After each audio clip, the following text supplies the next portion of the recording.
नमस्कार, मी किरण अभ्यंकर. आम्ही पुण्याहून एका मोठ्या ग्रुपबरोबर मुलांना घेऊन असे इकडे दापोलीला आलेलो होतो आणि आम्ही पाठक हॅपी ट्रेल्समध्ये राहिलेलो आहे. तर त्याची थोडी प्रॉपर्टी टूर तुम्हाला करतो. खूप छान अनुभव होता आणि आमचा अनुभवही शेअर करतो. काय काय आम्ही तिथे मजा केली, कशी हे केली आणि प्रॉपर्टी तुम्हाला दाखवतो. दापोलीपासून साधारण एक 4 ते 5 किलोमीटरवरती जालगाव नावाचा एक अतिशय निसर्गाने समृद्ध असा एरिया आहे आणि तिकडेच हे रिसॉर्ट लोकेटेड आहे. शहरापासून अगदी जवळ आहे. साधारण एक 15 ते 20 मिनटात आपण दापोली शहरात मेन रोडला पोहोचू शकतो. इतकं जवळ आहे. पण तरीही परिसर जर तुम्ही बघितलात तर पूर्ण अगदी तुम्हाला कुठेही शहराचा फील येणार नाही. एखाद्या टुमदार गावाचाच फील येईल. इकडे त्यांनी 5 रूम्सचा असा सेटअप केलेला आहे. सेल्फ कंटेंट रूम्स आहेत विथ अटॅच टॉयलेट आणि प्रत्येक रूमला AC आहे.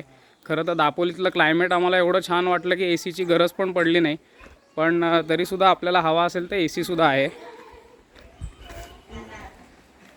हे कॉमन डायनिंग एरियासारखं त्यांनी केलेलं आहे, जिकडे आपण व्यवस्थित शांतपणे बसून आत्ता आपले सगळे मित्र एन्जॉय करत आहेत, आंबे वगैरे खात आहेत. तुम्ही बघू शकता पोरं इकडे तिकडे आमची फिरत आहेत. आम्हाला कसलीही काळजी नाही आहे.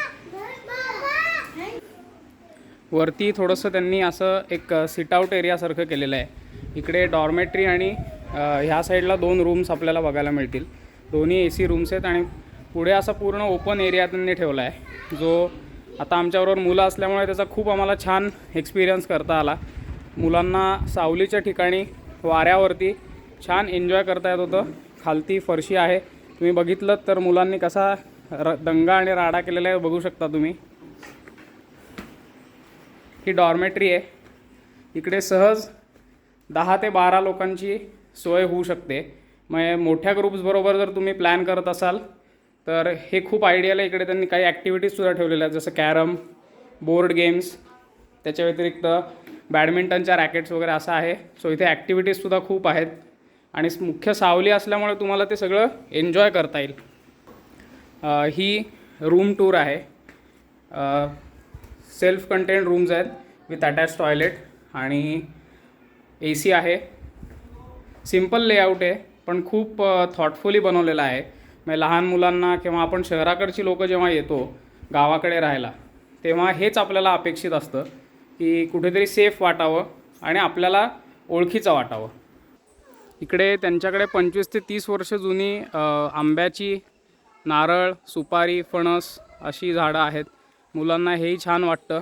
पार्किंगसाठी भरपूर जागा आहे. तुम्ही बघू शकता व्यवस्थित 4 ते 5 गाड्या अगदी आरामात इकडे बसू शकतात. तर पाठक हॅपी ट्रेल्सला मी सगळ्यांना आग्रहाची विनंती करीन की नक्की तुम्ही दापोलीमध्ये जर ट्रिप प्लॅन करत असाल तर आवर्जून ह्या ऑप्शनचा विचार करा. खूप छान ऑप्शन आहे. तुम्हाला खूप मजा येईल. एस्पेशली तुम्ही जर फॅमिलीबरोबर लहान मुलांबरोबर ट्रॅव्हल करत असाल तर ह्याच्यासारखा दापोलीमध्ये दुसरा ऑप्शनच नाही असं माझं म्हणणं आहे. थँक्यू.